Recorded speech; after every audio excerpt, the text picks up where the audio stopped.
I've said plenty of things about Aaron Rodgers this past week, so all I'm going to do is praise him today for what he did. But romantic is not exactly the adjective that would be in my first 5 or 10 or 50 or more as it relates to describing what we saw last night. It was incredible, it was awesome, and it was football at the highest possible level. And another lesson, and there's a handful of quarterbacks out there that you just don't want to give them any time. Maybe a second or two, but that's it.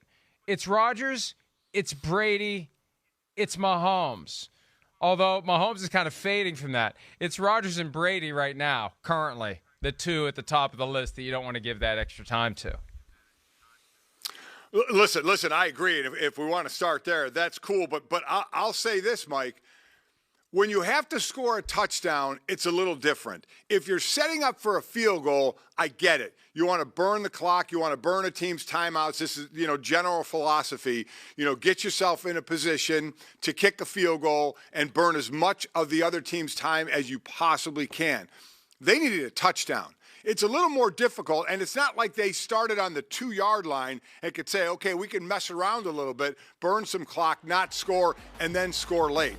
So I in this sense, and I know there were like 12 seconds or so on the play clock when they got in, so they were running plays, but I really think scoring a touchdown away from the goal line the way they were, I think you can worry less. This is a team that was down 17-0 in this game. This is a team that never led until that play where they got in the end zone with 37 seconds ago.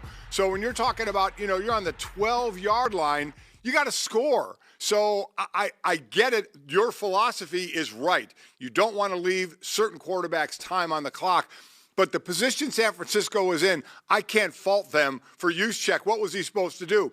Try and go down at the 1-yard line? Or I get if you want to say use more of the play clock, but that's more clock counting down, and you're still not on the goal line or not in the end zone. So in this particular instance, I can see San Francisco just saying, we need to friggin' score right now and get the lead. Yeah, that's an excellent point. Whether you do it deliberately or inadvertently, it may just be stuff happens. It may just be, hey, we scored. We had to score. We're behind. We have to get a touchdown. We have to get into the end zone.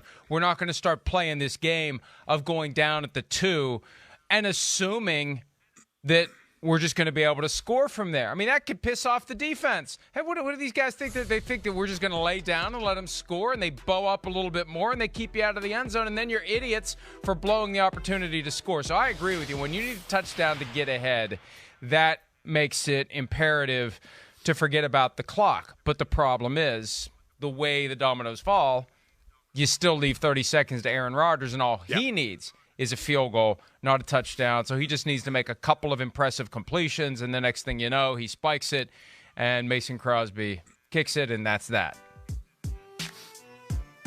I mean, what went on with that? The play, the 25-yard completion, I mean, that almost had to graze Fred Warner's fingertips. And they said this is a play they just put in not too long ago. They didn't draw it up in the dirt, but they had just kind of put it in. So they get that pass, and then the 17-yarder to Devontae Adams, and then you kill it with 3 to go, and you know at that point Mason Crosby is going to make that thing, even though it's like a 50-yard field goal.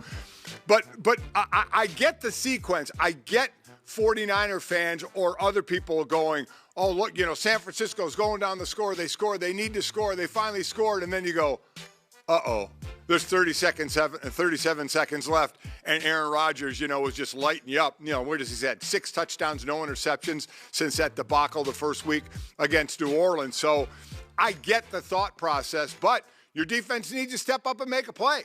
You can sit there and say, well, you left them too much time. Well, you got 11 guys on defense. You got to make a play. You give up a 25-yard completion and a 17-yard completion. So, look in the mirror. I know it's Aaron Rodgers. I get it. I know he's done it before. But your offense just puts you in a position to win the game if you make one play, and you didn't make that play. I think what happens sometimes, too, there's such a focus on protecting the sideline because you assume they're going to try to chew up territory in a position where they can get out of bounds and stop the clock. You create that vacancy down the middle, that huge hole between 5 guys where the 25-yarder could go. And it may be that teams need to rethink, especially against a guy like Aaron Rodgers. We can't just give him the middle of the field. We got to cover the whole field with Aaron Rodgers. We can't shy away from the middle thinking he's going to try to work the sideline. Of course, with Aaron Rodgers, if you start doing that, what's going to happen? He's going to work the sideline masterfully. I mean, that's ultimately the problem. You're dealing with Aaron Rodgers, and that gets back to the question of whether to what extent you have to engineer into your play calling when you're trying to get the lead, the reality that you may give Aaron Rodgers too much time. Hi, I'm Mike Tirico, and thanks for watching. Make sure to hit subscribe for the latest news and highlights from NBC Sports.